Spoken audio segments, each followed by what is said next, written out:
The day I walked into the Argent mansion, I brought two things with me: a mop and a promise to the dead. She didn't recognize me. Why would she? The last time Victoria Argent saw me, I was a girl in a funeral dress, standing beside my father's grave. Now I wore an apron and kept my eyes down. Perfect, because the best revenge doesn't announce itself. It whispers. And then it takes everything. My name is Elena Halle, and this is not a story about forgiveness. The morning fog rolled thick over Crescent Harbor when I rang the doorbell of the Argent estate. The white stone walls looked cold even in daylight. Through the tall windows, I could see chandeliers that cost more than my father's funeral. The door opened. "You must be the new housekeeper," said a woman in pearls. Her smile was thin and practiced. "Victoria Argent."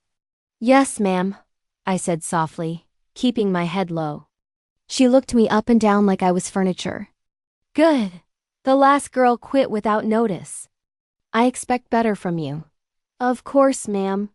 She turned and walked away, heels clicking on marble. "Start with the east wing. And don't touch anything valuable." I watched her go. My hands tightened around the handle of my cleaning bucket. "Don't worry, Victoria. I'll be very careful with what I touch. Let me take you back 5 years. My father, Peter Halle, was an architect. Not just any architect, he was brilliant. People came from 3 cities over to hire him. He designed homes that looked like dreams made of wood and glass. I remember sitting at the kitchen table when I was little, watching him draw. His pencil would dance across the paper, creating lines that turned into buildings, into beauty. "Every structure tells a story, Elena," he'd say, not looking up from his work. "And every story deserves to be told honestly." He believed in honesty, in doing things the right way. That's what killed him. It started with a phone call on a Tuesday morning. My father came home from a meeting with Victoria Argent, excited. He'd landed the biggest project of his career, a luxury hotel on the Crescent Harbor coastline. "This is it," he told my mother, spinning her around the kitchen. "This is the project that will set us up for life." Mom laughed, her eyes bright. "I'm so proud of you, Peter." Derek and I cheered. We were happy. We were a family with a future. For 6 months, Dad worked on that hotel.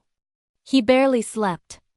I'd wake up at 2 a.m. and find him at the dining table, surrounded by blueprints and coffee cups. "Dad, you need to rest," I'd say. "Soon, sweetheart. This has to be perfect." He wanted it perfect because it was his dream. Because he thought Victoria Argent believed in him. He was wrong. The hotel failed inspection 3 months before the opening. The materials were substandard. Walls that should have been reinforced weren't. Support beams that should have been steel were cheap metal. The building was dangerous. Inspectors shut it down immediately. And Victoria Argent's lawyers pointed every finger at my father. They said he cut corners. They said he pocketed money meant for quality materials. They said he committed fraud. The local news ran stories. Respected architect accused of massive fraud. Our phone rang day and night with angry calls. People Dad had worked with for years stopped talking to him. Clients canceled projects. I came home from school one day to find my father sitting in the dark staring at nothing. "Dad?" He didn't answer. "Dad, talk to me." "I didn't do it, Elena," he finally whispered. "I swear to you, I didn't do any of what they're saying." "I know, Dad.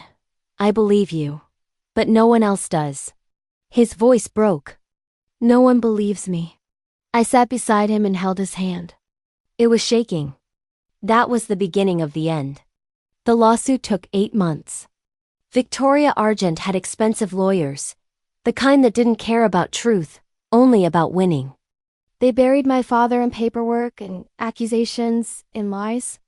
Our family savings disappeared into legal fees. Mom had to close her small home business.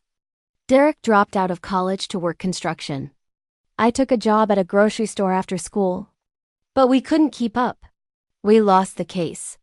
My father lost his architect's license. Lost his reputation. Lost everything he'd built over 20 years. The news called him a criminal. People whispered when we walked down the street. Old friends crossed to the other side of the road when they saw us. Dad stopped eating. Stopped sleeping. Stopped being Dad. 6 months after the verdict, I found him in the living room. Clutched to his chest were his old blueprints, designs he'd never build, dreams he'd never see. He was 46 years old. The doctor said it was a heart attack. I knew better. It was a broken heart. The funeral was small. Just us and a few brave souls who still believed in Peter Halle. I stood at his grave in the rain, wearing a black dress that Mom bought from a thrift store because we couldn't afford new clothes anymore. My mother cried into her hands. Derek stood stone-faced, his jaw tight. And I made a promise. I will make this right, Dad, I whispered to the headstone. I don't know how yet. But I promise you, I will clear your name. I will make them pay for what they did. I swear it. The rain poured harder, like the sky was crying with us. That was 5 years ago. 5 years of planning, learning, watching, and waiting. Now I was ready. The Argent mansion was huge, 15 rooms, 3 floors, and enough secrets to fill the ocean outside. My first day, I spent hours just cleaning the entrance hall. Black and white marble floors that reflected the chandelier above. A grand staircase that curved like something from a movie. Fresh flowers in crystal vases that cost more than our monthly rent. Everything was perfect. Everything was expensive. Everything was built on lies. Elena. Victoria's voice echoed from upstairs. I need fresh towels in the master bathroom. Right away, ma'am. I grabbed the linens and headed upstairs, my eyes scanning every corner, every room, every detail. First rule of revenge. Know everything about your enemy. Their schedule. Their habits. Their weaknesses. I had time. I had patience. And I had nothing to lose. I learned Victoria's routine in days.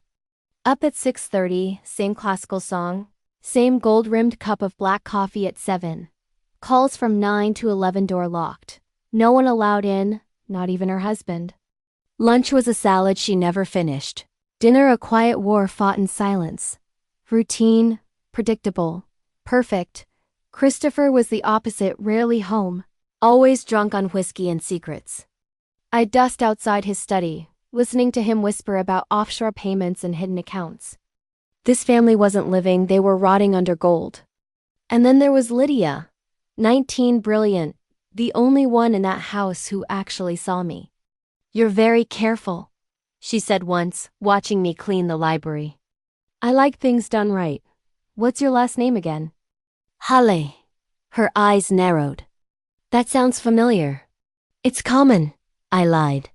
She smiled, real dangerous. Books teach you how to see what people hide.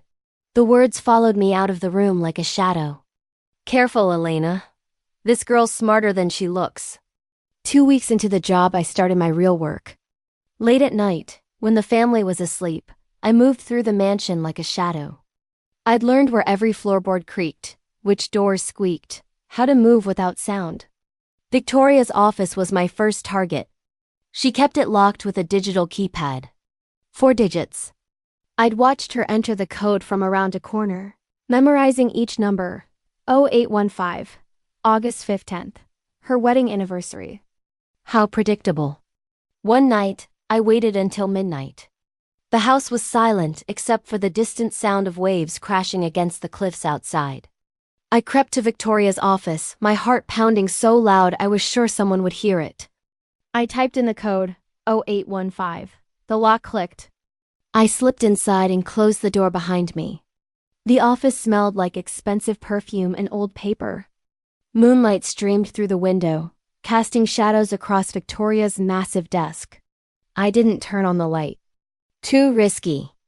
Instead, I used my phone's flashlight, keeping it dim. The filing cabinet was against the far wall. I tried the drawer unlocked. She was confident no one would get this far. Inside were folders organized by year. I found the one marked 5 years ago and pulled it out with shaking hands. There were contracts, emails, reports, everything related to the hotel project. And then I found it.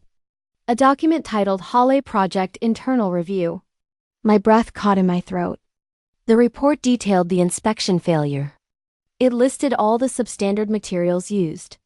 But clipped to the front page was a handwritten note on Victoria's personal stationery. PH refused cheaper materials.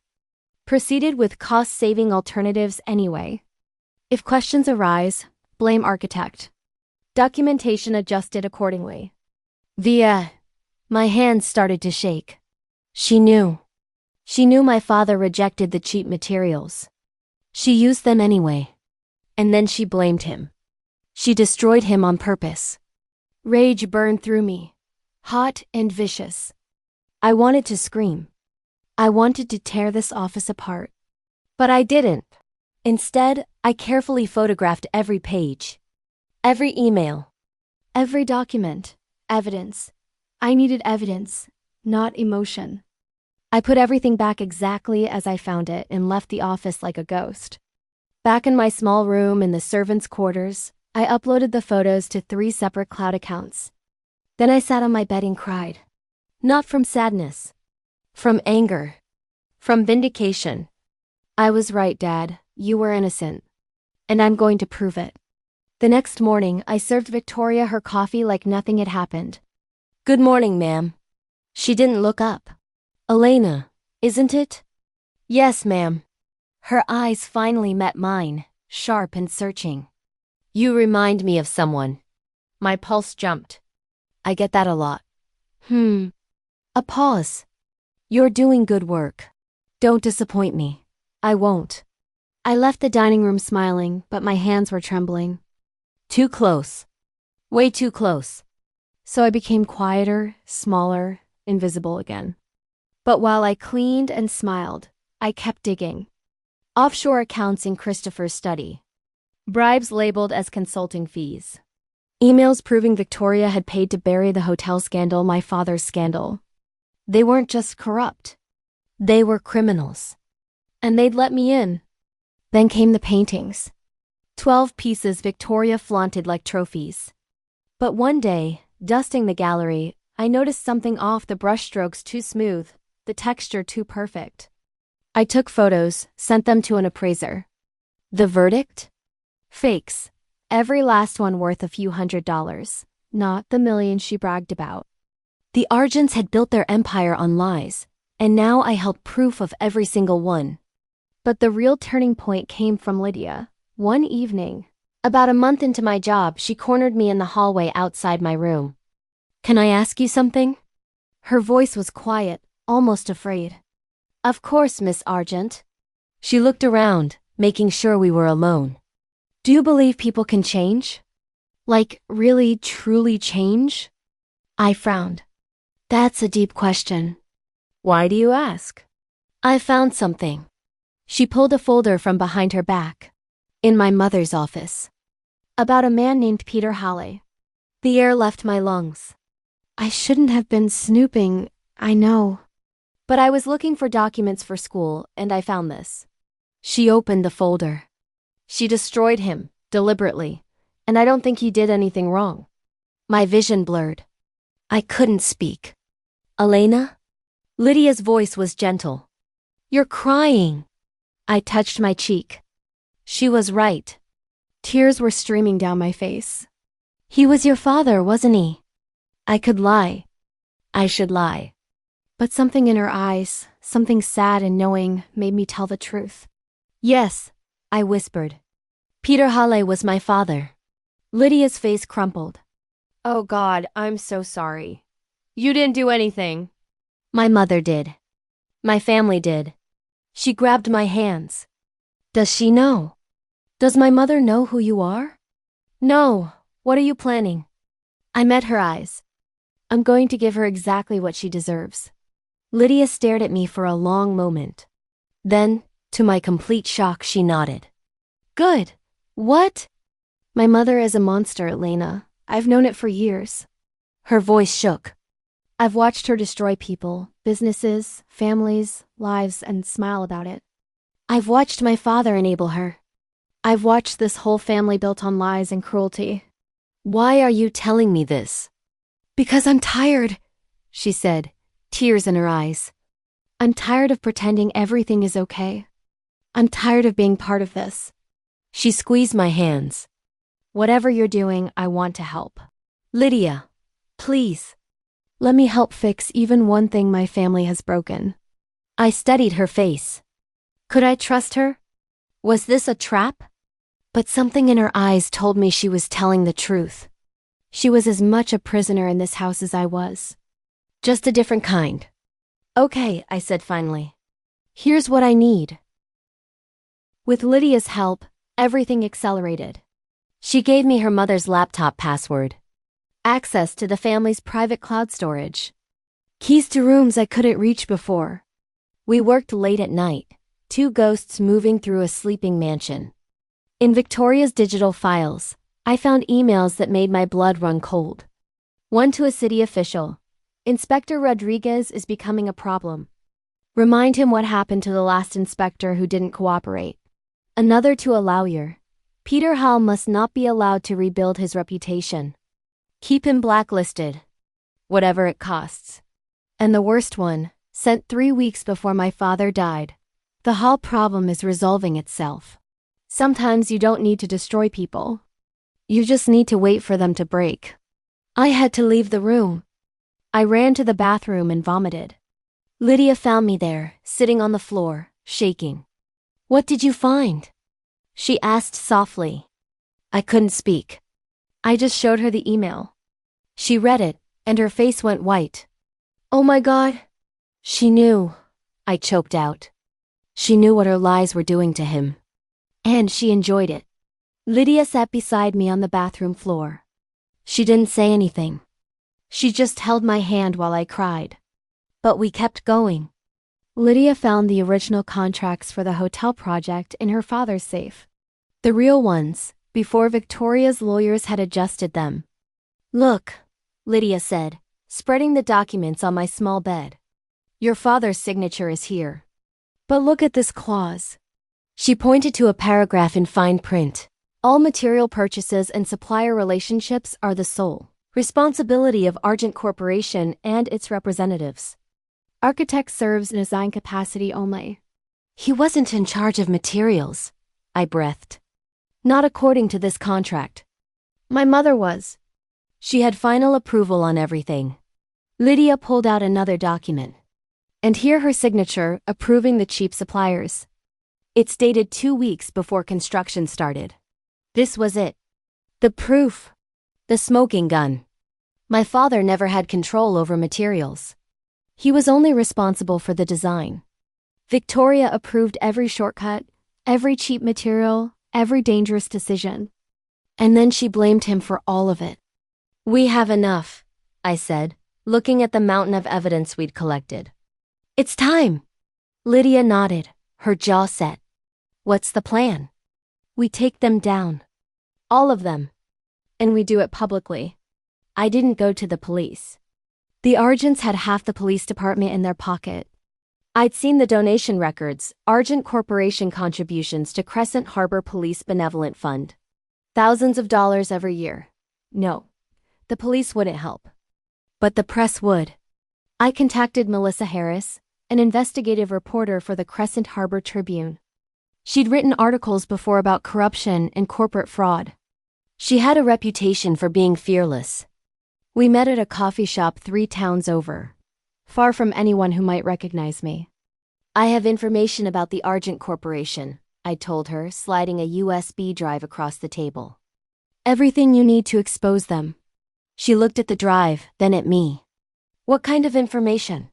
Fraud, bribery, evidence they framed an innocent man and destroyed his life. Evidence they've been doing this for years. Her eyes sharpened. How did you get this? Does it matter? If this goes to court, yes. It won't need to go to court. Once you publish this, the authorities will have to act.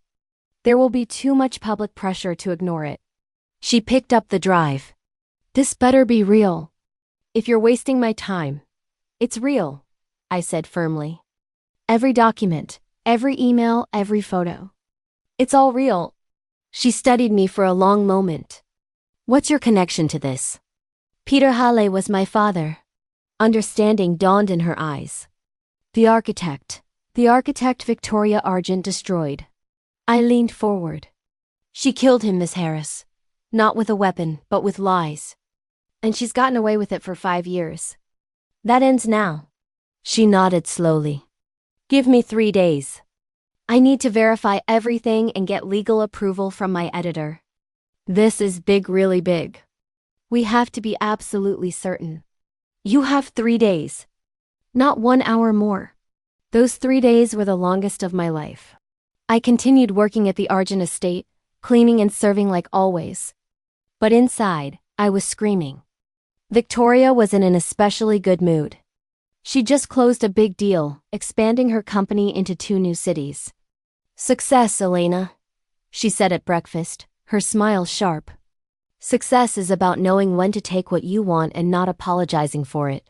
Yes, ma'am, I said, pouring her coffee. Too many people are weak. They let emotions get in the way. She took a sip. Like that architect I worked with years ago. What was his name? Something Halley. My hand froze on the coffee pot.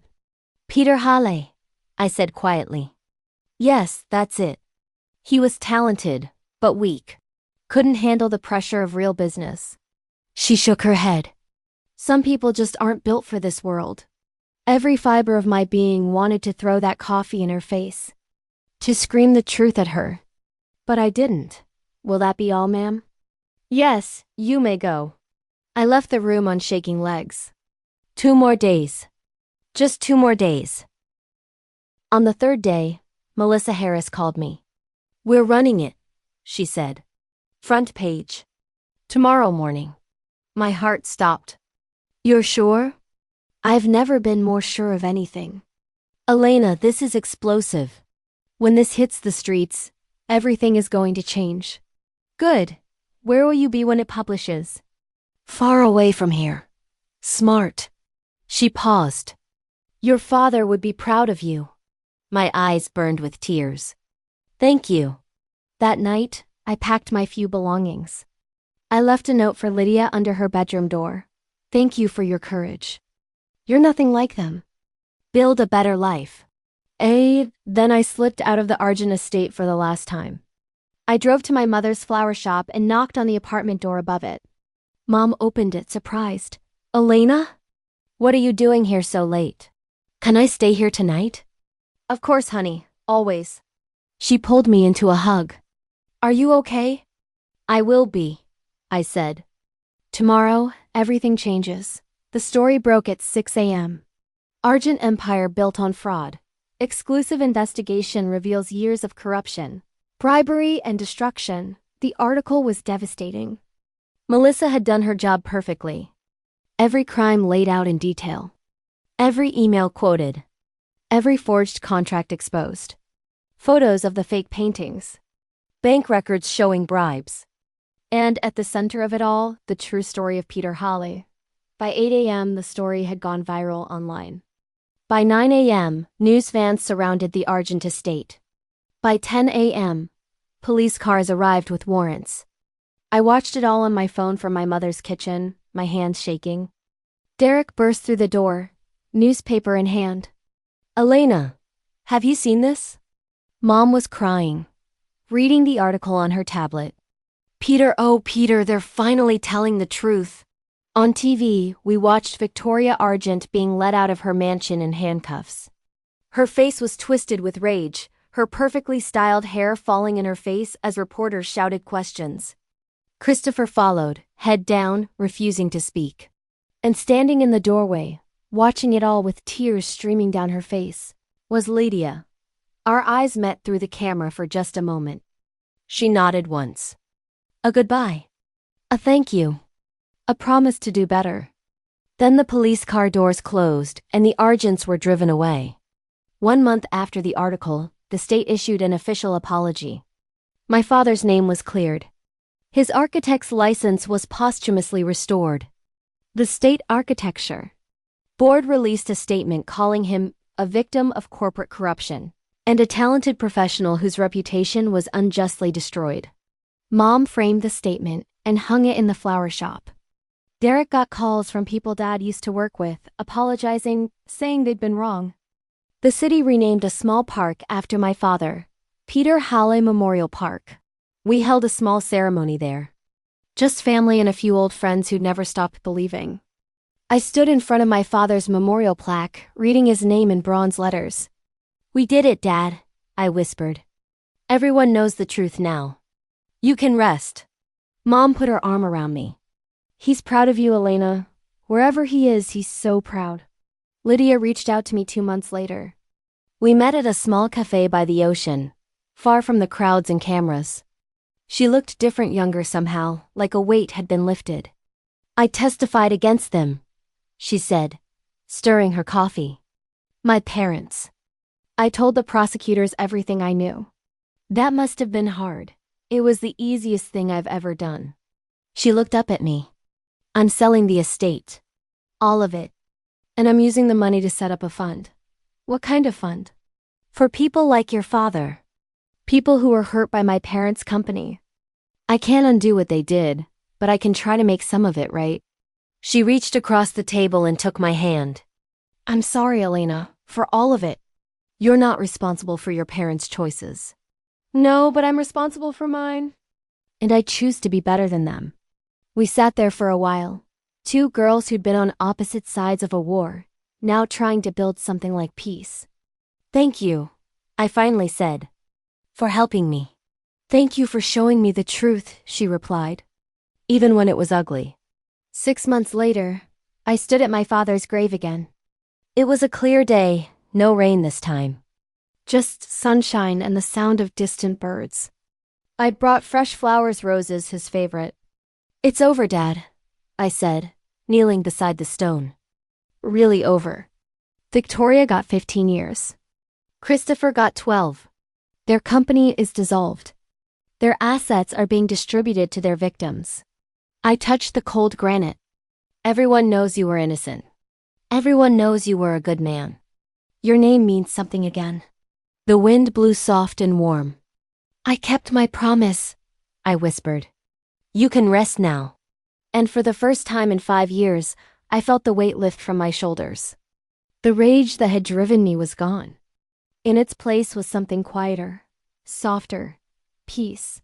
The Argent mansion still stands on the cliff overlooking the ocean, but it's empty now.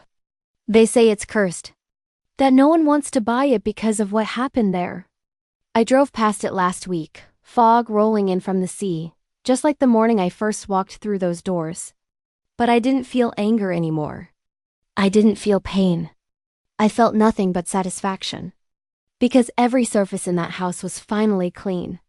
The lies were swept away. The corruption was scrubbed out. The secrets were exposed to light. It was spotless. And somewhere in the quiet of those empty marble halls, my younger self, the girl in the funeral dress who made a promise to the dead, finally rested. Because she'd kept her word. She'd made things right. And in the end, that's all that mattered.